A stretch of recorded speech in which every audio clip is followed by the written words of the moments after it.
हमको जो देखना है इसमें उदाहरण नंबर 2 जो कि आपके बुक की पेज नंबर 33 में दिया हुआ है, ठीक है ना। पेज नंबर 33 उदाहरण नंबर एग्जांपल नंबर 2 जिसमें क्वेश्चन है द्विघात बहुपद। द्विघात बहुपद क्या है? x square plus 7x plus 10 के शून्य ज्ञात कीजिए। शून्य ज्ञात करना है और शून्यकों तथा गुणांकों के बीच में संबंध की सत्यता की जांच कीजिए।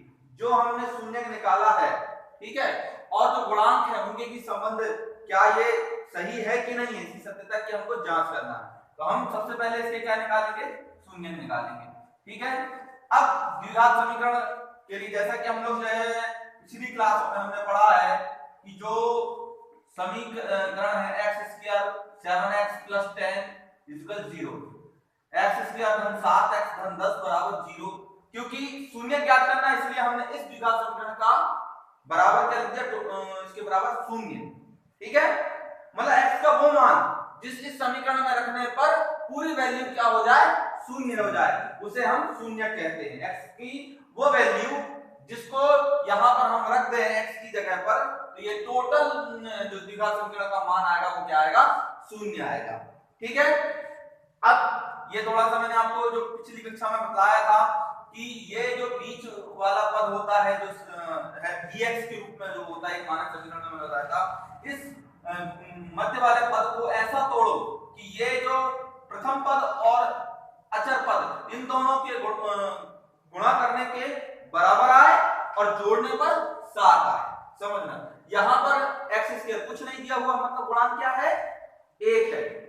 जब किसी चर राशि में कोई भी चीज नहीं दी होती है तब उसका गुणांक क्या होता है, 1। यहां पर मतलब कोई भी चीज नहीं, जैसे x के आगे 7 दिया हुआ तो ये इसका गुणांक कितना, 7 है। x स्क्वायर के आगे कोई चीज नहीं दिया हुआ है, इसका मतलब इसका गुणांक क्या है, 1 है, ठीक है, समझ रहे हैं। तो यहां पर प्रथम पद मतलब 1 गुणित 10 बराबर कितना, 10 है ना। तो अब इस 7 को हम इस रूप में तोड़ें कि जोड़ने पर वह 7 आए, लेकिन गुणा करने पर वह कितना आना चाहिए, 10 एकम 10 बराबर 10 आना चाहिए। क्लियर होगी बात। तो यहां पर अब इस 7 को हम तोड़ेंगे। इस 7 को तोड़ने का तरीका यह है कि एक बात ये भी देख लीजिए कि ये भी धनराशि और ये भी धनराशि, गुणा करने पर धन 10 आना चाहिए, ठीक है ना। तो धन कब आएगा, गुणा करने पर, या तो दोनों ऋणात्मक संख्याओं का गुणा हो या दोनों धनात्मक संख्याओं का गुणा हो, ठीक है, क्लियर बात है। तो यहां पर हम देखते हैं 7 को यदि तोड़े तो हम एक रैंडमली तोड़ लेते हैं, 1 धन 6 7 होता है, जोड़ने पर 7 हो रहा है, लेकिन गुणा करने पर कितना आ रहा है, 6 एकम 6 आ रहा है, मतलब ये नहीं हो सकता। क्लियर है बात। फिर 7 को हम तोड़ते हैं 2 धन 5 में, जोड़ने पर 7 आ रहा है और गुणा करने पर 10 आ रहा है। कैसा 10 आ रहा है, धन 10 आ रहा है, यानी कि इस 7 को हम इस रूप में तोड़ सकते हैं, 2 और 5 के रूप में तोड़ सकते हैं। तो इसे हम आगे अगले पद में लिख सकते हैं, x square plus 2x plus 5x plus 10 बराबर 0। यहां तक बात समझ में आ गई, कहीं कोई कंफ्यूजन तो नहीं है। आगे बढ़े। अब ये x स्क्वायर धन 2x धन 5x धन, अब इनको क्या करो, जोड़े में इनको जो है कोष्टक में बना लो इनको, तो ये कोष्टक में बन जाएंगे। क्या हो जाएगा, कोष्टक में x स्क्वायर धन 2x ये कोष्टक में ले लिए, फिर यहां से हमने इसको जो है 5x धन 10 बराबर 0। अब इन कोष्टकों में से हमको उभयनिष्ठ निकालना है। उभयनिष्ठ मतलब समझते हैं, कॉमन, जो मान लीजिए जो इसमें भी है और वो इसमें भी है, ठीक है। तो यहां पर आप देखेंगे कॉमन क्या है, यहां पर x और x दोनों जगह कॉमन है। यहाँ x का वर्ग है, x का वर्ग क्या है, x का वर्ग मतलब क्या होता है, x गुणित x है, समझ रहे हैं, क्लियर है बात। तो यहां से हम क्या करेंगे, एक x बाहर निकाल लिए, जैसे हमने यहां से एक x बाहर निकाले तो यहां कितना बचेगा, x बचेगा कि नहीं बचेगा, बताइए मुझे, x बचेगा। फिर यहां से हमने जब x निकाला तो यहां क्या बचेगा, 2 बचेगा। इज दैट क्लियर, आ रही बात समझ में। यहां से हमने x निकाला, बचा x, यहां से हमने x निकाल लिया तो यहां पर केवल 2 बचेगा, धन। अब यहां पर कोई कॉमन उभयनिष्ठ संख्या दिख रही है, देखने में नहीं दिख रही है लेकिन छिपी हुई है, समझना कैसे में है, छिपी हुई है। ये 10 कैसा भाई, हमने 10 2 गुणित 5 के रूप में है कि नहीं, बताइए, है कि नहीं है। तो यहाँ जो 10 है ये 2 गुणा 5 के रूप में है, 5 इधर भी है 5 इसमें भी है, मतलब ओवेनेस हुआ कि नहीं हुआ, हुआ ओवेनेस।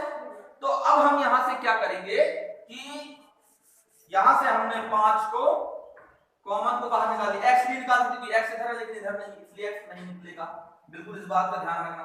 5 जब बाहर निकल लिया तो यहाँ क्या बचा, x बचा। जब यहाँ 10 में से 5 बाहर निकाल लिया तो कितना बचेगा मोहित, 2 बचेगा, 2 बचेगा, कितना बचेगा, 2 बचेगा, बराबर 0। तो यहाँ पर ये जो कॉमन पद है x धन 2 तो उसका एक पद लिख लिए x धन 2, फिर दूसरा आ जाएगा x धन 5 बराबर 0।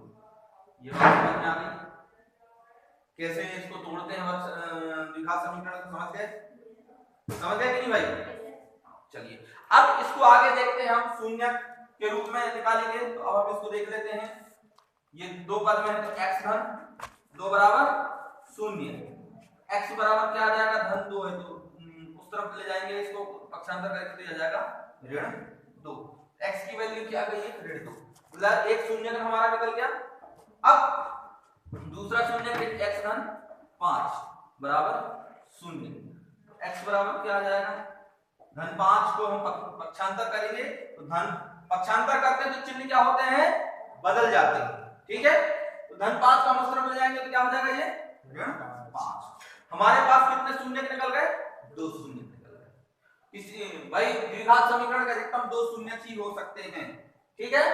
तो x बराबर ऋण 2, बैटरी चार्ज में से ऋण 5, क्या हो गया, बैटरी चार्ज में से 20%। ठीक है ना, चल क्या हुआ, अभी चल रहा है ना सर, दिखा रहा था सर बैटरी चार्ज में 20% अभी, ठीक है ना, टेंशन नहीं है। तो x बराबर ऋण 2 और x बराबर ऋण 5, ये 2 शून्य के निकल गए। तो ये इस सवाल का हमारा यहां तक का स्टेप तो ज्ञात कर लिया हमने, द्विघात बहुपद के x स्क्वायर धन 7x प्लस 10 के शून्य ज्ञात कीजिए, इतनी बात तो क्लियर हो गई। अब अगला प्रश्न में कह रहा शून्यकों तथा गुणांकों के बीच के संबंध की सत्यता की जांच कीजिए, ठीक है।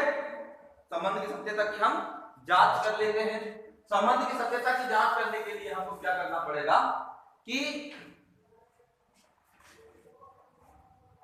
यहां पर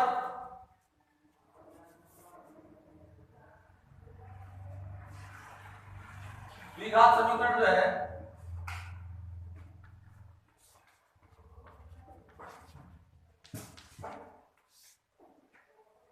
x स्क्वायर 7x प्लस 10 बराबर 0,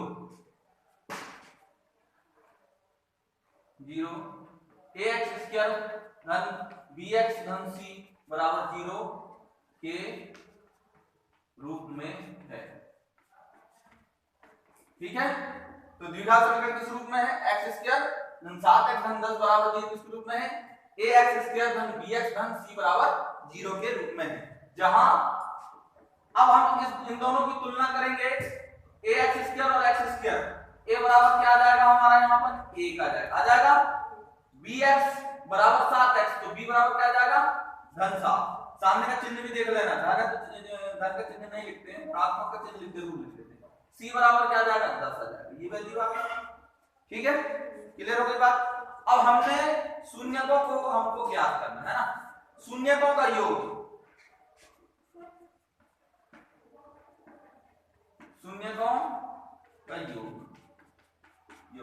ठीक है। कितने शून्य का हमने निकाले, ऋण 2 और ऋण 5।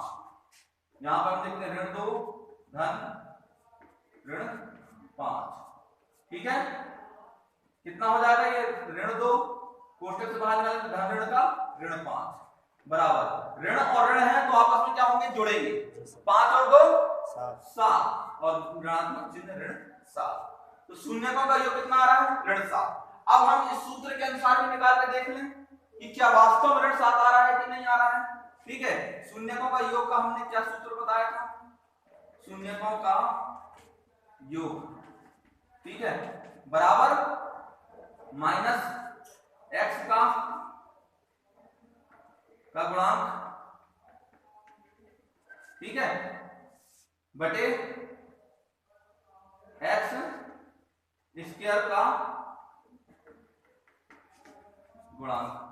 देख लीजिए, माइनस माइनस तो लगा दी, एक्स का गुणांक कितना है 7, ठीक है, ठीक है ना, या इसको हम किस रूप में लिखते हैं, जैसे ऋण बी बटे ए के रूप में, है ना, माइनस एक्स का गुणांक मतलब बी और एक्स का गुणांक ए, ऋण बी बटे ए। तो यहाँ पर बी की वैल्यू कितनी है 7 और ए की वैल्यू कितनी है 1, बराबर है 7। आ रहा है, शून्यकों का योग हमने इस माध्यम से निकाला तो ऋण 7 आया, और इस विधि से निकाला शून्यकों का योग तो भी ऋण 7 आ रहा है, मतलब हमारे द्वारा निकाला गया आंसर सही है। क्लियर हो रही बात?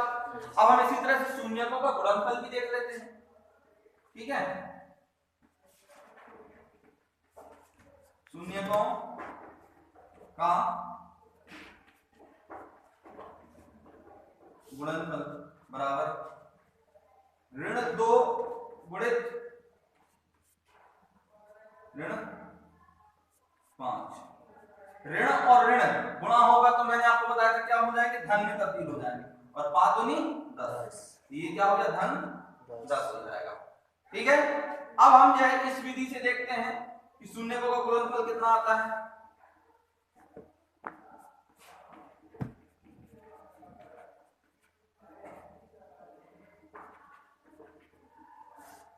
शून्यकों का गुणनफल बराबर अचर पद, मैंने बताया था आपको, बताया था, है ना, अचर पद बटे एक्स स्क्वायर का गुणांक बराबर क्या था सी बटे ए। सी की वैल्यू कितनी है 10, ए की वैल्यू 1, बराबर आ गई। तो इस सवाल से हमने शून्यकों और गुणांकों के बीच के संबंध की सत्यता की भी जांच हमने कर ली, ठीक है ना,